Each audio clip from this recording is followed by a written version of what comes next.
Հասարակությունում վերջին շրջանում հատկապես մայրաքաղաքում հնարավոր է լսել կրակոցներ, գրեթե ամենօրյա ռեժիմով խոսում են ծանր հանցագործությունների եւ առանձնապես ծանր հանցագործությունների մասին, ինչպես նաեւ գրեթե 59% արդեն իսկ ավելացել է թմրաշրջանառությունը։ Այս եւ այլ հասարակության տրամադրվածության եւ ագրեսիվ պահվածքի մասին հոգեբանական կողմի մասին զրուցելու ենք հոգեբան Միրերտատ Մադաթյանի հետ։ Բարև ձեզ, պարոն Մադաթյան, շնորհակալ եմ հրավերն ընդունելու համար։ Ես եմ շնորհակալ, որ իջել եք ինձ։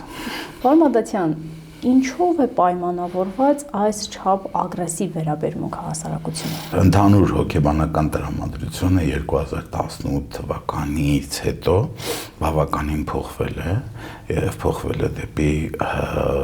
դոմինանտ ագրեսիվություն, ընդ որում ատելության այս մթնոլորտը, որ թելադրվել է այսօրվա իշխանությունների կողմից, շարունակաբար սնուցվում է եւ բնականաբար մենք ունենալու ենք նման պայթյուններ։ Դրան էլ գումարած որոշակի ամենաթողության մթնոլորտը եւ հասարակարգային ատելության սերմանումը, որտեղ կոնկրետ ատելություն կա սոցիալական շերտերի միջև ձևավորած, որը իմ կարծիքով նպատակային սնուցվում է այսօրվա իշխանությունների կողմից, բերելու է որոշակի վիճակի։ Ավելի գլոբալ, եթե նայենք այսօրվա խնդրին, հանցագործությունների աճի, որը բնականon է ինձ թվում է, սրա մասին դեռևս հին Հռոմում, հին Հունաստանում խոսել են փիլիսոփաները եւ բացատրել են, որ օխլոկրատիայի գերագույն աստիճանը դա անարխիան է։ Ինչին մենք այսօր եկել ենք։ 2018 թվականին տեղի ունեցավ օխլոկրատիկ հեղաշրջում։ Բոլոր հեղափոխությունները իրենց անունը դնում են դեմոկրատիկ, բայց սովորաբար դրանք լինում են օխլոկրատիայի արտահայտումներ։ Եվ այդ է պատճառը, որ աշխարհի բոլոր հեղափոխություններից հետո գլխատվում է ինտելիգենցիան։ Դա կլինի ֆրանսիական հեղափոխությունը, դա կլինի ռուսական հոկտեմբերյան հեղափոխությունը, նույնը տեղի է ունեցել Հայաստանում 2018 թվականին անկիրթ ոչ բռնի թավշյա հեղափոխություն։ Անունը եկեք դնենք ոչ բռնի թավշյա, կարակ անունը դնեք Մերսեդես։ Դուք ոնց կուզեք դրեք, ես իրան տեսնում եմ օխլոկրատիկ հեղաշրջում, որը տեղի ունեցավ։ Ու դրանից որ անունը կդնեն ոչ բռնի թավշյա կամ Փաշինյանը իր որդու անունով կարող է դնի Աշոտիկի հեղափոխություն, դրանից ոչ մի բան չի փոխվում էության առումով։ Օխլոկրատիկ հեղաշրջման իմաստը նա էր, որպեսզի անգրագետ մասսան, որ համարում էր, որ ինքը Դանին Կրուգերի էֆեկտով շատ ավելի արժանի, բայց չի հասնում դրան։ Չնայած նրա, որ արհեստավարժության 0 աստիճան ուներ, գալիս է իշխանության եւ որպեսզի իր անգրագիտությունը չհնչի բարձր, փորձում է վերացնել գրագետներին։ Ինչը տեղի ունեցավ 18-19 թվականին, մենք ունեցանք գրագետ, կիրթ, արհեստավարժ, զանգվածի հետևողական ոչնչացում, ստորադասում, պիտակավորում, ոնց ուզում եք դրա անունը դրեք, ինչի շնորհիվ մենք այսօր ունենք դոմինանտ դերերում, այսպես ասեմ, մարդիկ, ովքեր ոչ մի կապ չունեն ոլորտի հետ, ասենք կրթության ոլորտով զբաղվում է մարդ, որ կրթությունից այնքան հեռու է, ինչքան ես ճապոներինից, իսկ երկրի վարչապետ մի մարդ է, ով նույնիսկ բարձրագույն կրթություն չունի։ Մենք եկել ենք օխլոկրատիկ հեղաշրջման։ Սա էությունն է սրա եւ այսօրվա Փաշինյանի ամպագորգոր խոսքերը որ հանենք, պատմության մեջ ինքը գրվելու է որպես վերջի շրջանի օխլոկրատիկ հեղաշրջման օրինակ։ 8 տարի տևելով սա պիտի բերեր իր ապոգեին, այսինքն գերագույն աստիճանի։ Սա ես չեմ ասում, էլի եմ ասում, սրա մասին խոսել են հին հունական փիլիսոփաները, հռոմեական փիլիսոփաները, եւ ասել են, որ օխլոկրատիայի գերագույն level-ը, դա անարխիան է, այն ինչ որ հիմա մենք Բայց միջանձնային հարաբերություններում շատ են, օրինակ Երևանի դեպքի վերջին գրակոծներն են միջանձնային, դրանից նախորդ օրերը դանակահարությունների դեպքերը, դրանք բավականին էսպես նայենք միջանձնային հարթակում անհանդուրժողականություն կա։ Միջանձնային հարթակում, երբ որ ես ասում եմ անարխիա, ես հենց միջանձնային հարթակումի նկատի ունեի։ Ավելին ասեմ, դուք որ թվերը բացեք վիճակագրության, կտեսնեք, որ կենցաղային ֆոնի վրա սպանությունների թիվն է աճել 2-3 անգամ, ընտանեկան բռնությունների թիվն է աճել մոտավորապես այդքան եւ այլ, հա, էսա խնդիրը։ Խնդիրը ուրիշ է, խնդիրը նրանն է, որ այսօրվա դրությամբ, այսօրվա իշխանությունները լինելով սնանկ լեգիտիմության 0 աստիճան ունենալով ոստիկանական համակարգը, որը իմիջիալոց թվային առումով շատ ավելի մեծ աննախադեպ մեծ է Հայաստանում, երբեք այդքան ոստիկանություն չենք ունեցել, ուղղել է ոչ թե հասարակական կարգի պահպանման, այլ սեփական անվտանգությանը։ Տեսեք, պետության իրավասությունն է իր հանրության անվտանգության ապահովումը։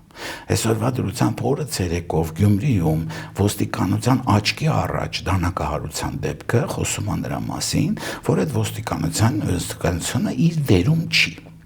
Միևնույն ժամանակ, երբ որ Փաշինյանը գնում է պատարագի եւ մենք տեսնում ենք ոնց է այդ ամբողջ շրջանը, հա, ոստիկաններով, հա, փակված, անվտանգությունը ապահովված,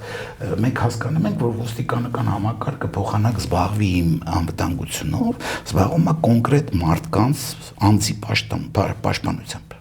Սա համար մեկ խնդիրը, համար երկու խնդիրը վտանգները պետք է տեսնել ագորայի ժամանակ։ Երբ որ հրապարակում Փաշինյանը ագորայի կոչեր էր անում, ասում էր, որ ես քաղաքում կա Հայաստանում ապրում է 3 միլիոն վարչապետ, սա շատ վտանգավոր կոչեր էին, շատ վտանգավոր կոչեր էին։ Երբ որ ասում էր, որ արդարադատությունը տեղի ունենալու հրապարակում եւ ժողովուրդը պիտի եւ այլ, հիշում եք այս ամենը, այս ժամանակ հիմք դրեց այս անարխիային եւ բանին, որտեղ այդ դանակահարողը կամ այն կրակողը իրանք վարչապետեր են, այդ վարչապետությունը իրանց Փաշինյանն է հայտարարել։ Երբ որ Փաշինյանը ձեռքը բարձրացնում արժեքների վրա եկեղեցու եւ մնացածի, բարձրավոր պետք է աճի, իսկ ով ասել, որ Փաշինյանը կարող է վեհապարի վրա ձեռք բարձրացնի, իսկ ինչ որ մեկը մյուսին դանակով չի կարող հարվածել։ Փաշինյանը համարում է դա ճիշտ անում է, այսինքն ինքը համարում է, որ դա ճիշտ է եւ ինչ որ սրբություններ է, չէ՞ ոտնահարում։ Այն մարդն էլ համարում է, որ այս մարդը չպետք է ապրի ու փորձում է կյանքը խլել։ Ինչ ազդեցություն ունեն այն անջրպետները, որոնք ստեղծվեցին, օրինակ պատարագի մասնակցող երկու տարբեր խմբեր, ակցիաների մասնակցող, ցույցերի մասնակցող, սևեր, սպիտակներ։ Եկեք ճշտենք, չկան պատարագի մասնակցող երկու խմբեր, կա պատարագի մասնակցող խումբ եւ հայությունը վերացնելու ձգտում ունեցող, եկեղեցու նկատմամբ ոտնձգություն անող եւ մնացած բասական բաներով միտված խումբ, որոնք գալիս են, հա, ինչ որ քաղաքացիների խումբ, փոքրաթիվ, ընդ որում, որտեղ վերջի մի տարվա մեջ կարծես 300 թե 400 հոգի մարդ են կարողացել անդամագրել այդ իրանց բանով, իրանց պաշտոնական տվյալներ եմ ասում։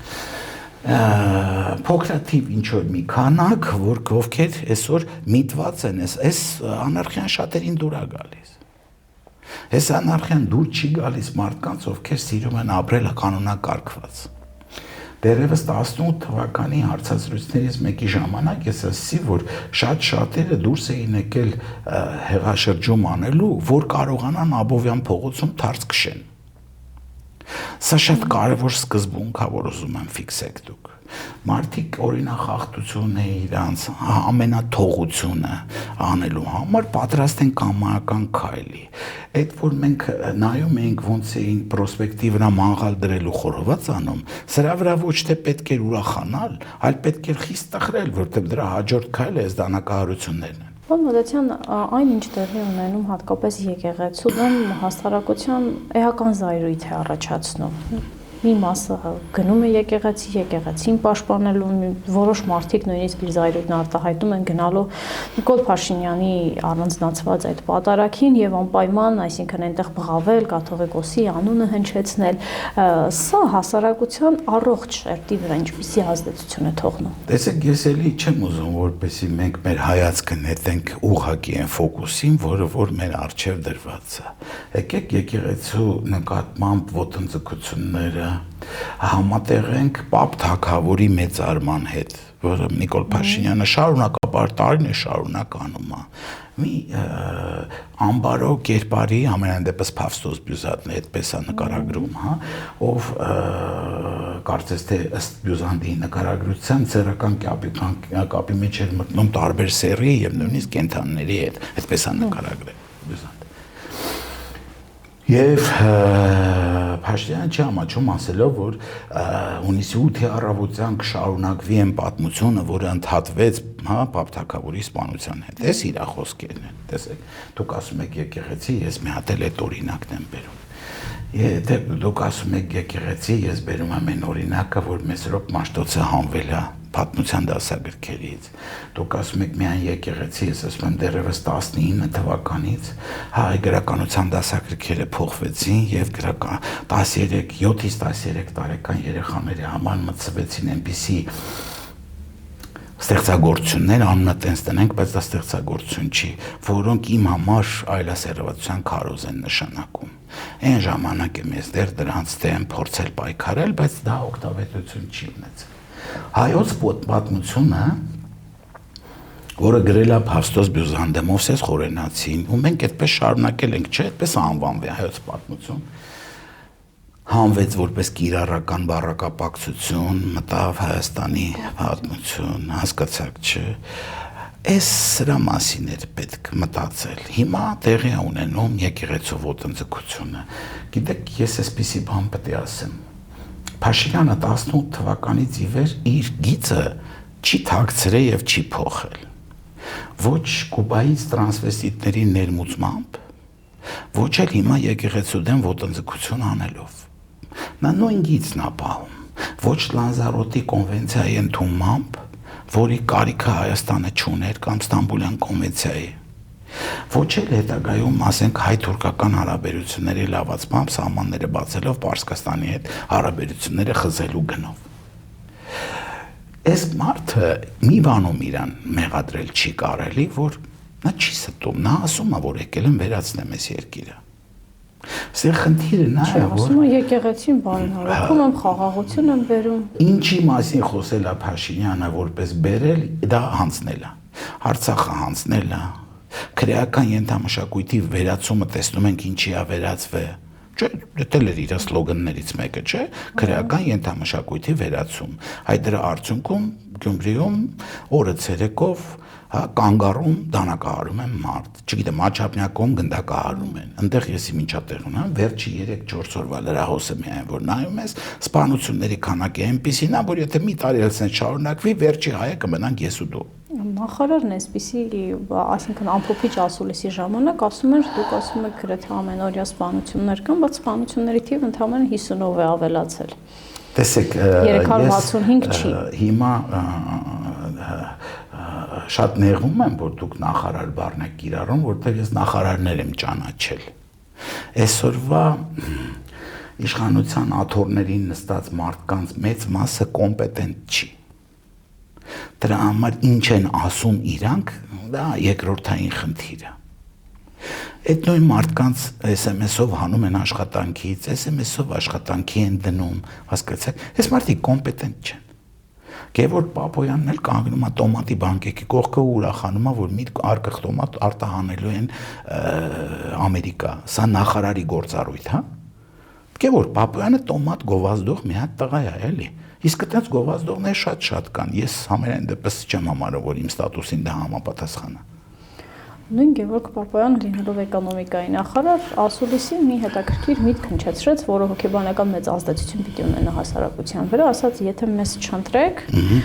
թրիփը չի լինելու, խաղաղություն էլ չի լինելու։ Ինչպես չի լինելու խաղաղություն։ Իրենք են հրահրելու պատերազմ կամ հասարակությունը ինչպես սա հասկանա։ Տեսեք, ճանապարհների բացումը Հայաստանի Հանրապետության համար դրական ելք է եւ սա անտարակույս պիտի տեղի ունենա։ Խաղաղությունը մեր հիմնական ձգտումներից մեկն է եղել անկախությունից ի վեր։ Փառք ես այն տարիքում եմ, որ մասնակից եմ եղել բոլոր գործընթացներին խորհրդային շրջանից հետո, ոչ թե Գևորգ Պապոյանի նման դեղնակտուց եմ եղել այդ ժամանակ։ Ես տեսել եմ այդ անկախությունը եւ հասկացել եմ, որ խաղաղության հասնելու համար պիտի մարդը ուժեղ լինի, որպեսզի խաղաղություն լինի, եւ դրանից հետո մենք այդ խաղաղությունը ունեցել ենք։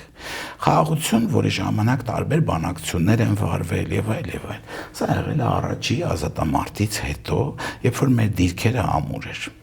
Ես դեմ եմ պատերազմին, կատեգորիկ դեմ եմ։ Ես համոզված եմ, որ Գևորգ Պապոյանը պատերազմի ձայնը նույնիսկ կիլոմետր հեռավորության վրա չի լսել, իսկ ես 3 պատերազմ տեսել եմ ու բազմաթիվ ընկերներ եմ թաղել։ Պատերազմը շատ վատ բան է, բայց արժանապատվությունից թանկ բան իմ համար էս կյանքում գոյություն չունի։ Պապոյանի դեպքում խիստ կասկածում եմ, որ արժանապատվություն բառը իրեն ծանոթ է ընդհանրապես։ Հիմա կրկնում եմ, որտեվ մարդը վերջ է, սա անձնային չեմ ուզում, սա վերացել ընդհանրապես։ Հասարակության վրա ինչ ազդեցություն կունենա, եթե մեզ չընտրեք, թրիփ չի լինի, սա խաղաղություն չի կարծում եմ լինի։ բանը, բանալ սպեկուլատիվ տեքստ է։ Ուրեմն հավատացեք, որ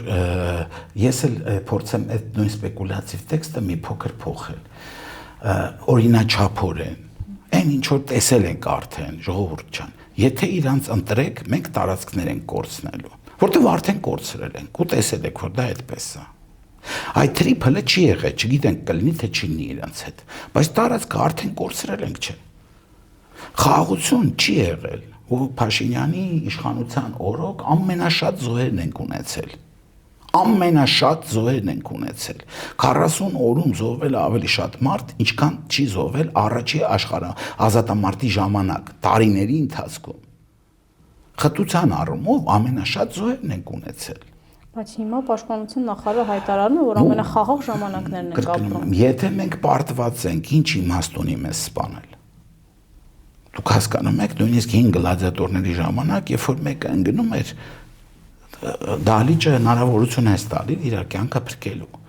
Մենք պարտված ենք, ինչի պիտի մեր զինվորին սպանեն։ Մինչև հիմա Ադրբեջանի բանակը մեր հողի վրա է, ինչի պիտի մարդ սպանեն։ Ու եթե էլի ուզեն, էլի կգան, ինչի պիտի մարդ սպանեն։ Հա, ես ներքին խոսակցություններից, որ խոսում եմ այսօրվա ծառայողների հետ, սահմանին կանգնած զինվորին արգելված ասենք օգտագործել, ինչի պիտի մարդ սպանեն, որ ինչի պիտի մարդ սպանեն։ Հասկանում եք, դուք համեմատում եք մի բանը, որը համեմատելի չի։ 90-ական թվականներից հետո, երբ որ մենք հաղթած էինք եւ Ադրբեջանը ռևանշիստական մոտեցումներ ուներ, նման բաներ տեղի ունենում էին իհարկե սահմանի վրա։ Տենում էին, այո։ Մոդացիան նաև Ադրբեջանից եկող ազդակներն են շատ հետաքրքիր։ Ալիևը այլ բան է խոսում, այստեղ այլ բան, շատ հաճախ դիմում է բնակչության, ասում է, չգիտեմ, անուն էլ ինչ ուզում եք դրեք, բայց դա Զանգեզուրի միջանցքի տրամաբանությունն ունի, դա մեր արտատարածքային միավորն է։ Այս ազդակներով Ալիևը ինչ է ասում առաջիկայում ընտրություն գնացող քաղաքացուն։ Թույլ տվեք ես Ալիև ինչ մեկնաբան եմ։ Բայց օրինակ մեկնաբանեմ Գևորգ Պապոյանին, ով ասել է, եթե մենք չլինենք, խաղաղություն չի լինի։ Ալիևը հիմա էլ ասում, որ խաղաղություն չի լինելու։ Չէր լսե Պապոյանը, որ Ալիևը ասել է խաղաղության փաստաթուղթ չեմ ստորագրելու, մինչև ձեր սահմանադրությունը չփոխեք այնց, ոնց ես ուզում եմ։ Իմ կմահաճույքին համապատասխան։ Եթե հայերին դուր է գալիս է, որ մենք մեր հիմնական օրենքը, որով էս երկիրը գոյատևելու է, հլը, փոխելու ենք Ալիևի կմահաճույքին համապատասխան, որից հետո կամ կստորագրվի, կամ չի ստորագրվի խաղաղության փաստաթուղթը, որտեղ ներշի որ Ալիևի երդվել է, որ ստորագրելու է։ Այսինքն փոխեք, կնստենք, կխոսենք։ Բայց Գևորգ Պապոյանը կուրսի չէր դրանից։ Ինձ շատ դուր չի գալիս, որ Գևորգ Պապոյանները որ առանց նախապայմանների է լինելու խաղաղություն։ Ով ասում։ ԱՄՆ-ում հայտարարվում էր նաև Վենսի այցի ժամանակ այդ մասին խոսած իշխանությունը, որ առանց նախապայմանների ենք գնալու խաղաղության, այսինքն Ալիևը որևէ պայման մեզ չի թելադրելու։ Ժողովուրդ, նախ մենք խախտել ենք մի շատ կարևոր պայման, աշխարհում խաղաղություն չի լինում երկու երկրի միջև, եթե չկա գարանտ երկիր։ Մենք առանց գարանտի փորձում ենք նման քայլ անել։ Ես չգիտեմ իհարկե Փաշինյանի մոտեցումները, սա էլ է գալի իր քիչ գրագետ լինելուց, այլապես ինքը կհասկանար, որ դարեր շարունակ աշխարհում կամայական պայմանագիր կնքվել է երրորդ երկրի գարանտիայի միջոցով։ Ես եթե երկու երկրի միջև կնքվել է պայմանագիր, դա խախտվել է շատ արագ։ Դա առ ոչինչ է եղել այդ պայմանագիրը։ Դեպի դեպքում ենթադրենք իրանք ճիշտ են։ Երկու երկրից մեկի ղեկավարը ասում է չեմ կնքելու։ Այս մեկի ղեկավարը ասում է առանց նախապայմանների կնքելու ենք։ Եկեք հասկանանք վերջը ոնց ալնելու։ Մեր երկրի ղեկավարը ինձ մի 1000 անգամ խաբել է։ Ես էլ ձեզ ասում եմ, խաղաղության պայմանագիր կնքվի այն ժամանակ, եթե ես տեղից դուրս կգամ ու 5 տարվա սեպուհ մեկ մեքենա կգնամ, որը 7 տարի առաջ գործարկվել է Փաշինյանի կողմից։ Ինչ եք խոսում։ Եկեք ծիծաղելու բանը չասենք, էլի, խնդրում եմ։ Մարդը ընտրություններին սատարում են, թուրքական կողմը ընտրություններին սատարում է Փաշինյանին, ճիշտ է։ Ու ասել են այդպես։ Կարող էր ուղակի չասել, բայց հայտարարեց, կարող էր ուղակի լռել այս պահին։ Ինչով շատ կօգներ Փաշինյանին Միջայլոց,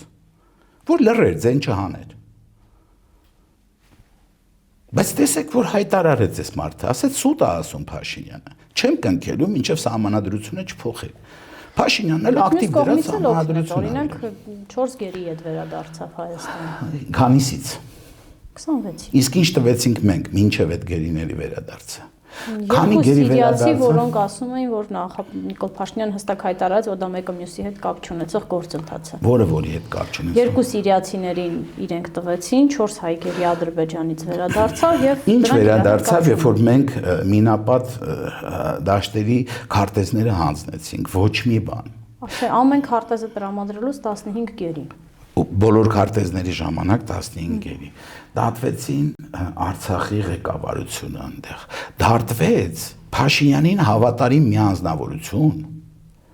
ով Փաշինյանին հավատալով եկավ Արցախում իշխանության, Արայիկ Հարությունյանը։ Իսկ Փաշինյանը հանգիստ իրեն հանձնեց Ալիևին։ Չէ, իրաց թիմակիցն ասում էր ուղղաթիռ էին ուղարկել, չեկա։ Իրանց թիմակիցը երկրորդ մարդն է, ինձ հետաքրքիր է իրանց թիմակիցը ինչ ասում։ Ինձ հետաքրքիր այն մարդու թիմակիցը, ով ակտիվ մասնակից է եղել Արցախցուն սովամա հանելուն։ Արցախցու բլոկադայի ժամանակ այս իշխանությունը մատը մատին խփել է, ոչ մի բան չի արվել։ Գերիների հարցում էլ չի արվում։ Եվ ես էլի կկրկնեմ, որ մի անգամ ասել եմ նույն նախադասությունը։ Իշխանությունը, ով առ այսօր պատերազմից արդեն 6-րդ տարին է անցնում, չի հրապարակել զոհվածների անուն ազգանունները, մեր հերոսների անուն ազգանունները։ Ինքը իմ համար ոչ մի բանով չի տարբերվում հակառակ կողմի իշխանությունից։ Ոնց ադրբեջանցիների համար մեր զոհված զինվորները գավուր են, արժեք չունեն։ Անենց էլ մեր համար անուն չունեն, դուք անուններ գիտեք։ Թիվն էլ հստակ չգիտեմ։ Վերջ։ Ինչ եք խոսում, դուք ուզում եք համոզեք, որ այս մարդիկ, որ առ այսօր չեն հրապարակել ոչ թիվ, ոչ անուն ազգանուն, որ մենք կարողանանք հիշատակել ուղղակի այդ մարդկանց, այդ մարդիկ վերջը հայրենիքի համար են զոհվել, հերոս են մեր համար։ Մեր ասելով Փաշինյանին նկատի չունեմ, իմ, ձեր, չէ՞։ Փաշինյանը չի համարում դրանց հերոս։ Դուք ուզում եք ասել, որ նա գերիների համար մտահոգ է, բոլորովին։ Իր համար Արկադի Ղուկասյանը, Բակո Սահակյանը, մյուսները գլխացավ են, որը այսօր լուծվում է ադրբեջանական կողմի կողմից։ Ես այդպես եմ տեսնում, սա իմ համոզված կարծիքն է։ Եվ ադրբեջանական կողմը հաջող լուծում է Փաշինյանի գլխացավը։ Ասեմ ավելին, հունիսի 8-ին, երբ որ իշխանությունը կփոխվի, իսկ այն փոխվելու է հաստատ համոզված եղեք։ Շատ արագ այդ մարդիկ եւ գերիները նույնպես կվերադառնան Հայաստան բանակցությունների շնորհիվ։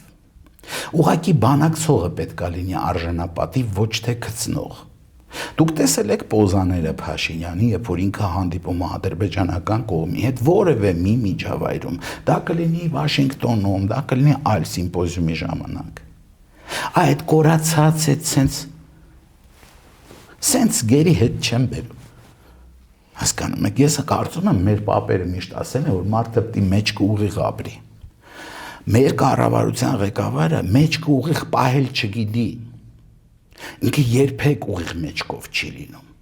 Իսկ ես սովորեմ գլուխը բարձր ուղիղ ապրելուն։ Պարոն Մատաթյան, այն իրավիճակը, երբ որ հասարակությունում կան ագրեսիվ տրամադրությունները, նույնիսկ տեսեք բարեկամների մեջ կան իշխանական, ընդդիմադիր տարբեր ուժերին հալողներ, միջանձնային այդ կոնֆլիկտները եւ այլն։ Սրանք մինչեւ ընտրություններ կխորանան եւ ի վերջո ինչի արդյունք է։ Այս անջրպետի կառուցումը եղել է ԿՊ-ի թողտվությամբ կամ ծրագրով այն ժամանակ Մարության Հայկներ, եթե չեմ սխալվում, ով բաժանեց հանրությանը սևերի եւ սպիտակների եւ շատերիս ընտանիքներում հիմա Սարոյան եղբայրներ ֆիլմն է տեղի ունենում։ Երկու եղբայր իրար հետ ճշնամացել են սրանց պատճառով եւ այլ եւ այլ։ Բազմաթիվ անգամներ տարբեր քաղաքական տեսակետներ ունեցել ենք, բայց ճշնամություն չի եղել այդ տեսակետների մեջ։ Հիմա հայը հայի դեմ ճշնամանալու խնդիր կա։ Եվ ես էլի համոզված ուզում եմ ասեմ, որ հաջորդ իշխանությունների պարտականությունն է լինելու այդ ատելությունը վերացնելը։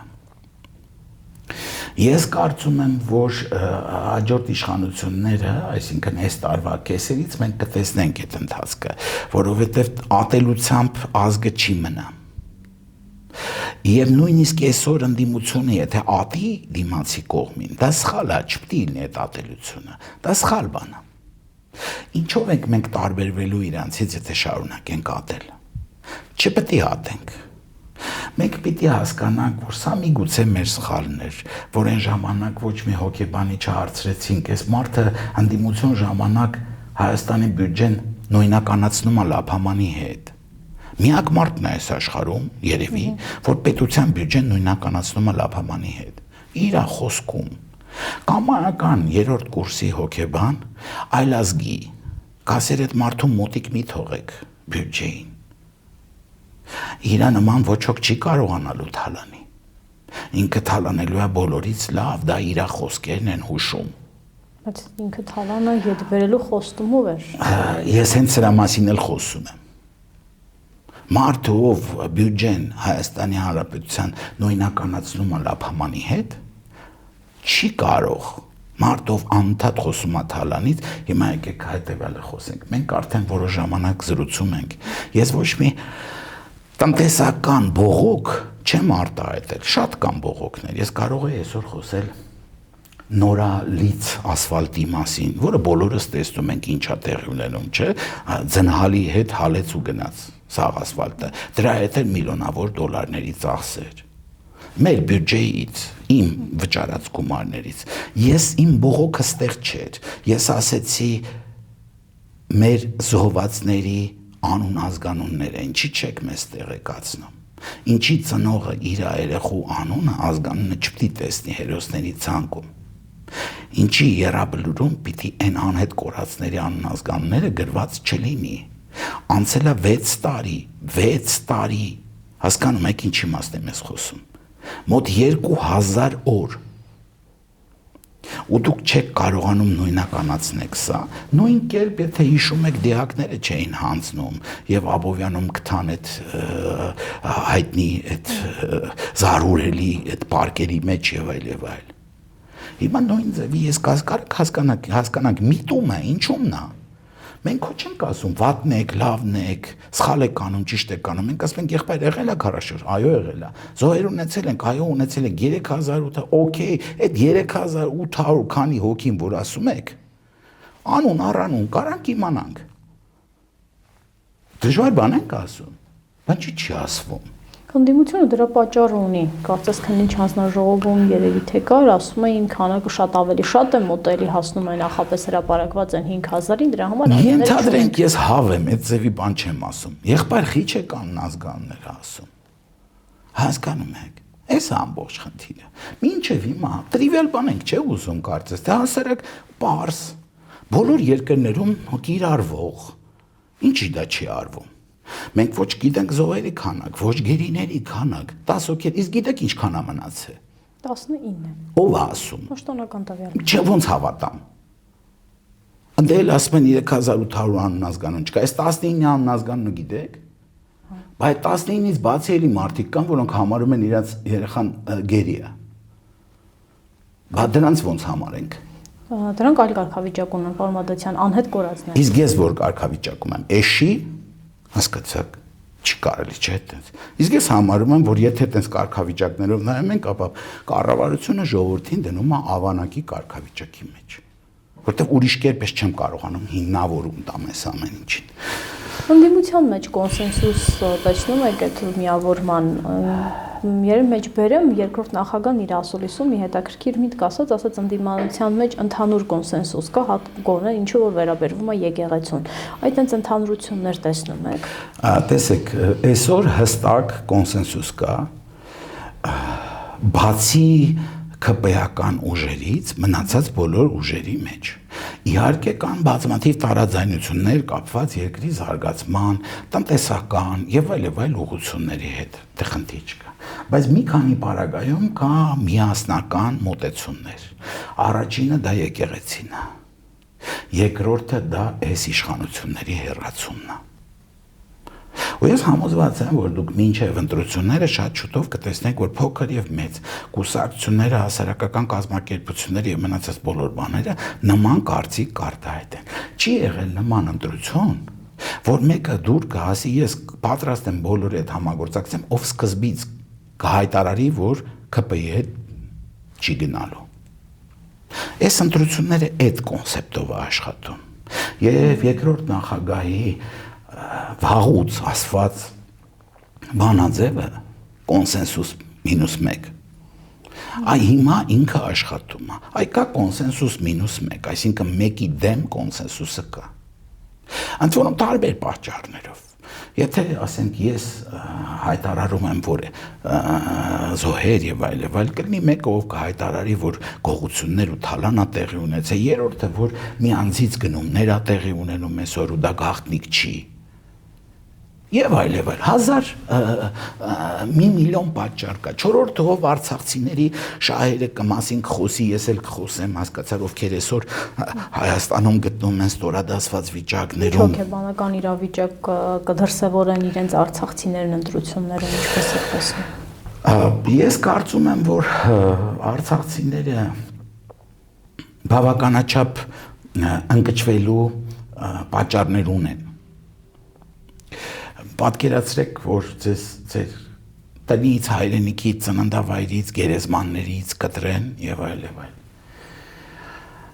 Ես կարծում եմ, որ շատերը, ովքեր որ ժամանակին պաշտպանում էին այս իշխանությունների եւ ասենք Արայիկ Հարությունյանի ջատագովն էին, կային Արցախում բավականին, այսօր պիտի տեսնեն, թե ոնց է վարվում Փաշինյանը Արայիկ Հարությունյանի հետ։ Ով հավատարիմ իրան ծառայեց մինչև վերջ իմիջիայլոց։ Պարոն Մադաթյան, կան արցախցիներ, որոնք ամեն դեպքում մեղավորության սլաքները դեպի այս իշխանություն չեն ուղղում։ Կլինի։ Օրինակ թեմի առաջնորդը միացավ Նիկոլ Փաշինյանի բարենորոգման սեկտանտները կային։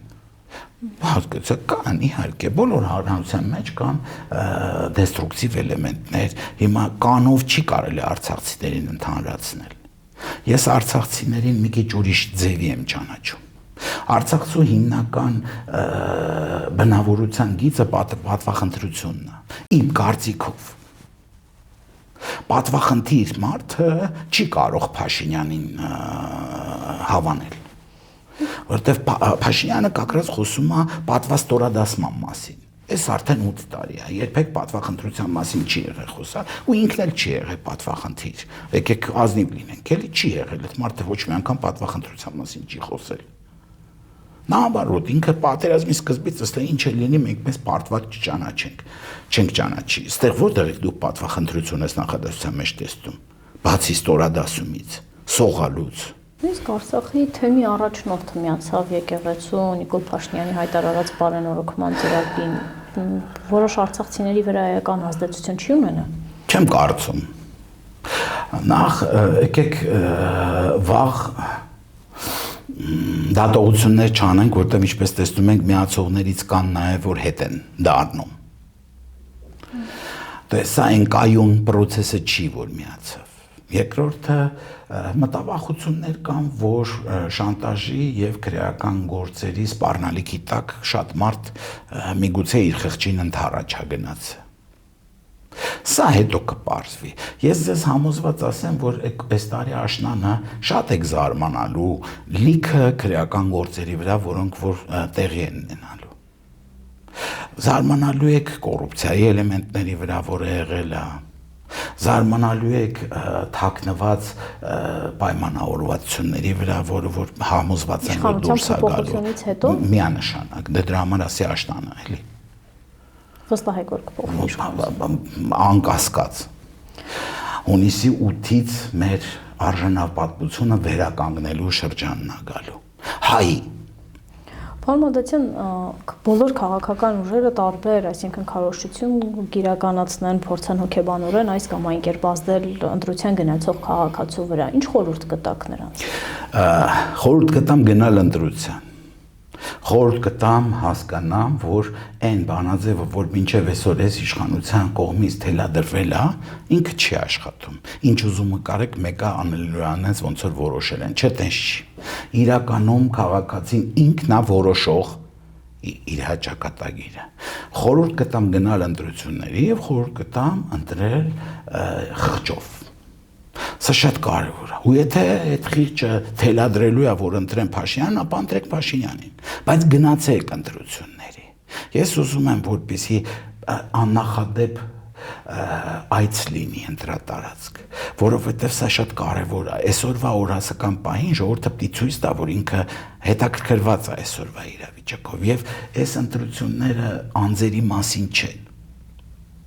Հետաքրքիր չի այն կողմից ինչ անձեր են։ Սամվել Կարապետյանն, չգիտեմ, Ծառուկյան Գագիկն կամ Թևայան Անդրեյ, չէ, սա չի հետաքրքիր։ Հետաքրքիրը հայի լինել չլինելը, եկեղեցու լինել չլինելը։ Եկեղեցին փողի վերածելը, հավատքը փողին վերածելը։ Հետաքրքիրը 30 արծաթով ծախվելը։ Որտեվ ես ուզում եմ հիշեցնեմ, որ 30 արծաթով ծախվողը միշտ վերջում ինքնասպան է լինում, ու դա վերջում կախվեցել է։ Հնարավոր չի, էլի դա հնարավոր չի։ Սա մեր լինել չլինելու խնդիրն է։ Մենք այսօր մտել ենք մի դաշտ, որ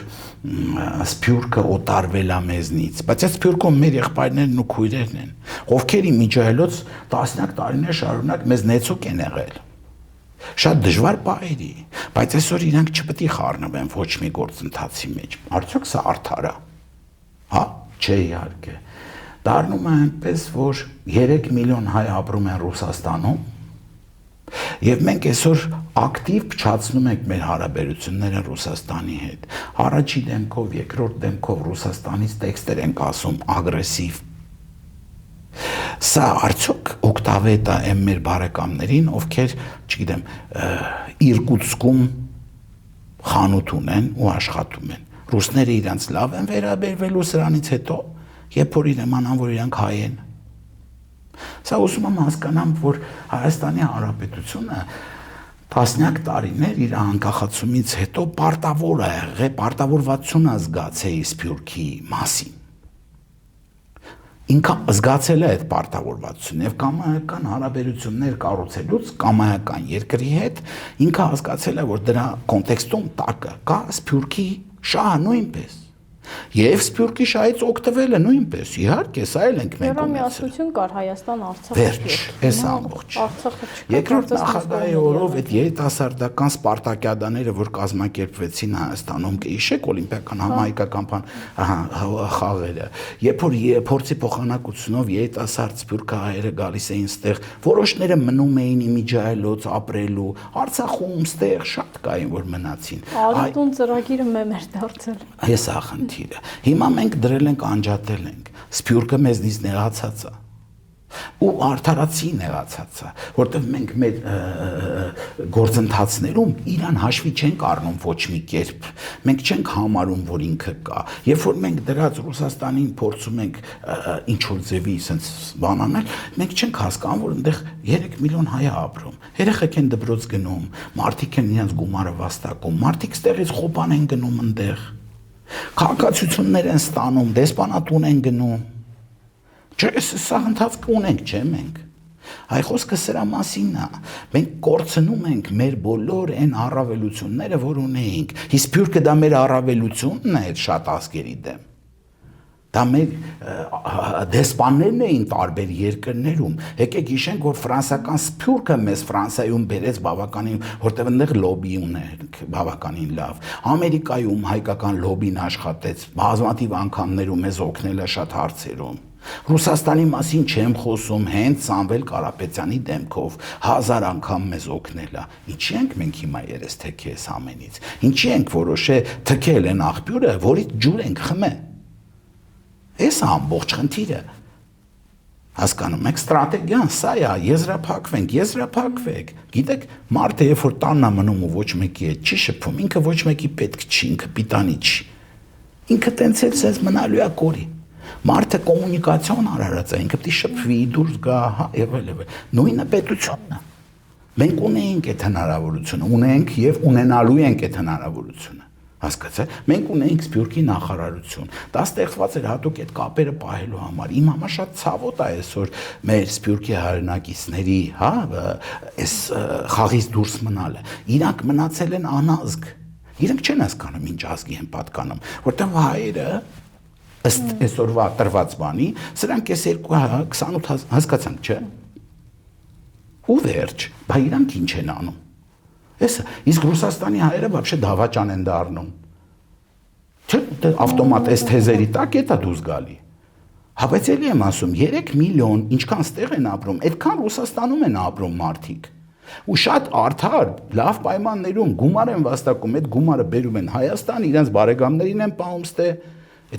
Իշխանությունը ասում է թող չապրեն, գան իրենց հայրենիք։ Իսկ իշխանությունը կարա դրանց կեսին պահի, որ հետ գան, 1/4-ին։ Այդ ուրեմն աշխարհասփյուռքի 1/10-ը, եթե որոշի հետ վերադառնալ հայրենիք, Հայաստանը կպրծնի։ Մենք չունենք այդքան ռեսուրս։ Մենք հիմա այսքանով ենք նստած պարտք ենք վեկալում, որ ապրենք։ Հասկանում եք։ Ախա սա ընտանիքի պես բանա չէ։ Մենք հիմա բանկերի տակ ճկռում ենք։ Մեր տարեկան բանկի սպասարկումը ահռելի գումար է, որ ամեն մեկիս վրա նստում է։ Բալը պատկերացրեք, մի այսքան մարդ էլ հետ գա, ո՞նց եք տակից դուրս գալու։ Այդ ոնց որ ես դու տանը չունենանք մի աման բորշ ուտելու, պարտքով ապրենք, հələ մի երկու հոգի էլ գամ մեր տուն ու սկսեն մեր հետ ապրել։ Լույս վառել, բորշ ուտել, ո՞նց ենք անելու այդ սա։ Խոսալով չի, դուք էլ ասեք։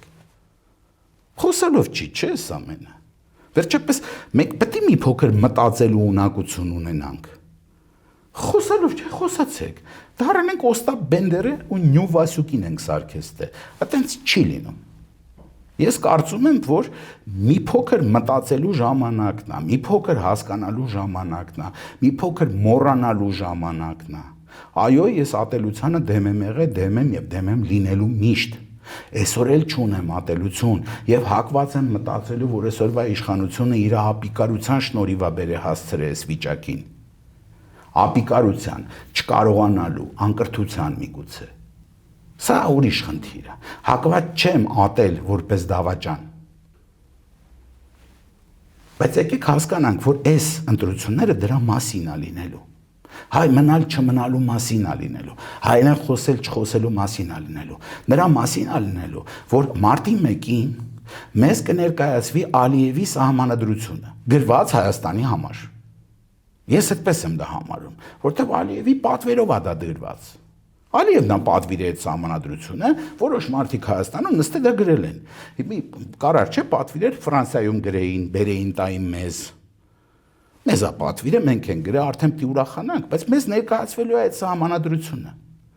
Ալիևի պատվիրած սահմանադրությունն է։ Ալիևը կարա իր երկրում պատվիրի սահմանադրություն գրեն եւ այլ եւ այլ, բայց երբ որ Ալիևը մեր երկրում է պատվիրում, դա ինձ դուր չի գալիս։ Անենց ոնց որ Պուտինը եթե պատվիրեր կամ ասենք Տրամպը եթե պատվիրեր, ստե Ալիևի մեջ չի խնդիրը, էլի։ Սահմանադրության պատվերը սա աշխարհում տես մնգույցություն չունի։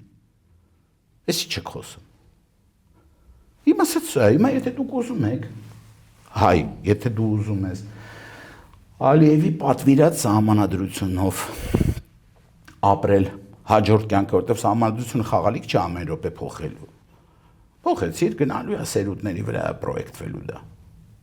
Այս ամբողջ խնդիրը։ Ապա փառք Աստծո կարող ես այսօր ընտրել Արփի Դավոյանների կուսակցությունը։ Եթե ոչ, ապա անդիմադիր դաշտը ինձ թվում է շատ բազմազան է լինելու։ Հայամետ դաշտը, հայ դաշտը շատ բազմազան է լինելու։ Մեկը դուրս չի գալի, մյուսը դուրս կգա, մյուսը դուրս չի գալի, իսկ եթե ոչ մեկը դուրս չի գալի, ուրեմն դու հայ չես։ Ես տենց եմ համարում, որտեղ հայության տարբեր ասպեկտներ ներկայացվելու է, տեսեք, իմ ձևով ինչ որ ուրիշ պրոյեկտների բանի մասին է խոսում, հա, բայց հայ մնալը տակը ասած մնում է, էլի, հա, Ծառուկյանի ուժը, որ հիմա նոր կարծես թե ձևավորվում է եւ կարծում եմ բավականին հետաքրքիր կձևավորվի, ես տենց եմ մտածում, սա ուրիշ պրոյեկտների մասին է խոսում, երկրորդ նախագահը ուրիշ պրոյեկտների մասին է խոսում, չես սիրում, ասենք, չգիտեմ, Սամվել Կարապետյանին, ընտրի Թևանյան Անդրանիկին կամ չգիտեմ, հասկացաք չէ, ինչ եմ ուզում, то есть ընտրությունը շատ մեծ է։ Ու կա մի հատ այդ ամենին դեմ, որը ասում է պետք է Ալիևը պատվիրի մեր սահմանադրությունը, այլապես դուք կոտորվելու եք։ Ու այդ դուք կոտորվելու եք, ասենց օդի մեջ է ասում մի ազգի, որը որ 90-ական թվականներին, լինելով փոքրաթիվ, լինելով ռեսուրսային առումով շատ ավելի թույլ, հաղթել է Ադրբեջանին։ Շնորհակալ եմ հրավերն ընդունելու համար։ Ես հիշեցնեմ, որ իմ հյուրն է հոգեբան Միրհրդադ Մադաթյանը։ Մենք զրուցում էինք հասարակությունում տեղի ունեցող այն տրամադրությունների մասին, որոնք տանում են դեպի պառակտման։